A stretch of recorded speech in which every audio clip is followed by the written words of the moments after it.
ভিডিওটি মনোযোগ দিয়ে দেখুন। ভেরিফিকেশনের প্রক্রিয়া, এই প্রক্রিয়াটা দিয়ে যদি একটু বলে দেন, অনেকেই বুঝতে পারছেন না, ডিস্ট্রিক্ট ওয়াইজ হচ্ছে। ভেরিফিকেশনের কিছু বিষয় নেই, মানে যারা লক্ষ্মীর ভান্ডার পাচ্ছিলেন তাদের নামটাই ট্রান্সফার হয়ে যাবে অন্নপূর্ণা ভান্ডারে।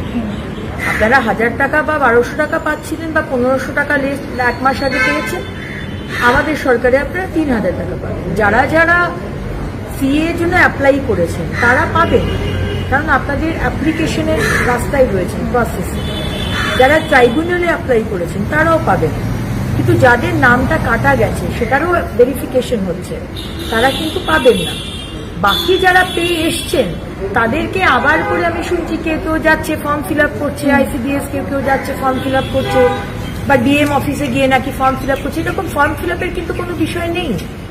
সুতরাং let me make it very very clear, যারা লক্ষ্মীর ভান্ডার পেয়েছেন তাদেরই নাম ট্রান্সফার হয়ে যাবে ভেরিফিকেশনের পরে। ভেরিফিকেশন আমাদের দপ্তর করবে, এখানে আপনাদের ভেরিফিকেশনের কোনো বিষয় নেই।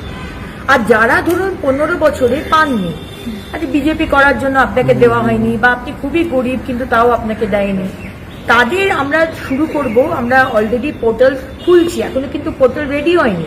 অনেক জায়গাতে সংবাদ মাধ্যমে আমি দেখছি পোর্টাল খুলে গেছে, এটা কিন্তু সম্পূর্ণ ভুয়ো কথা। পোর্টাল খুললে আমরা আনুষ্ঠানিকভাবে আপনাদের জানাবো। যারা যারা পাচ্ছেন না সেই পোর্টালে অ্যাপ্লাই করবেন, যারা পাননি 15 বছর ধরে, এবং তাদেরটা আমরা 2-3 মাস বাদে বাজেট হওয়ার পরে আমরা